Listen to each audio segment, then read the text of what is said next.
Alright, how's it going, guys? Mr. Boss for the win here, and welcome back to another episode of Question and Answer Saturday, a series where I take your questions and I basically answer them in one video. So if you do like these videos, please drop a like on the video, push that thumbs up button. Let's see if we can go for like 1,000 likes, maybe more. I do think that would be really awesome. So anyways, let's get started.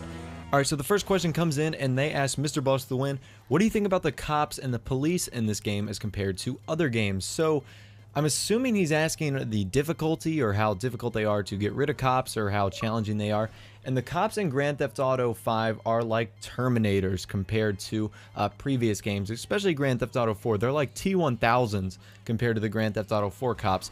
In Grand Theft Auto 4, you really didn't even have to worry about the cops until you got to maybe 3 stars or maybe 4 at sometimes, because really, if you could just run away and hide, there would be no need for you to even worry about the cops, because unlike in Grand Theft Auto 5, where each cop really possesses an individual triangle or a little pyramid of where they can see you, it was just a circle. So if you got outside the circle, you were fine. No cop was going to catch up to you. It was fairly easy, really straightforward. In this game, though, the cops on like if you bump into the cops, they'll start firing on you, and I think that is ridiculous. It's definitely not realistic, but then again, this is Grand Theft Auto 5, and I don't see it as a huge issue. The cops are definitely a lot more challenging, though. That's something that was noticeable on day one. I was like, oh my gosh, these cops, they're literally like T-1000s. They hunt you down and will not stop until they have killed you. And they also take a longer time to go away, too, which I've noticed. It sometimes takes like 20 or 30 or 45 seconds to lose cops sometimes when you're just constantly hiding from them, trying to get away from them. So sometimes it is kind of difficult, but I don't really mind. If that's the worst thing about Grand Theft Auto 5, or the cops are a little difficult, I guess I should just rob a few less cars. So anyways, let's move on to another question. Alright, so this question comes in and they ask Mr. Boss to win, what do you think about more sports being added in Grand Theft Auto 5 and Grand Theft Auto Online? So right now the two main sports are tennis and golf. Those are the two places that are like on the map where you can sign up. Obviously you can go biking and you can do base jumping like that if you include those as sports.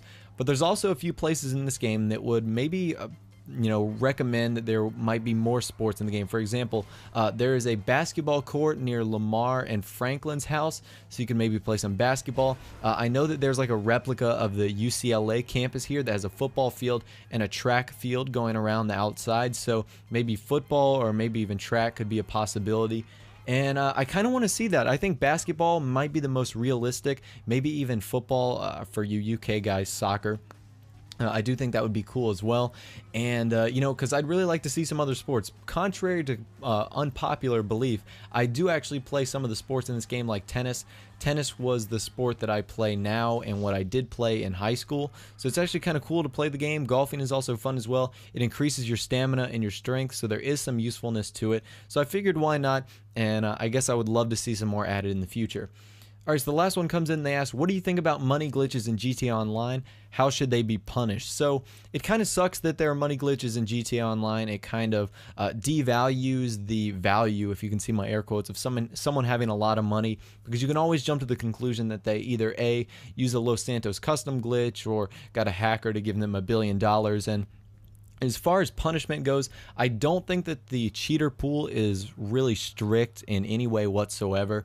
I honestly think that you should be required to start over on a new character, or you shouldn't be able to play on that same account. You would have to get a new account if you wanted to do anything different, or there would be permanent consequences stuck to your game and your gamer tag. So I think little things like that would make the cheater pool a little better and a little bit less hospitable, because right now, you really get stripped of everything, but there is no formal punishment. You can still play the game.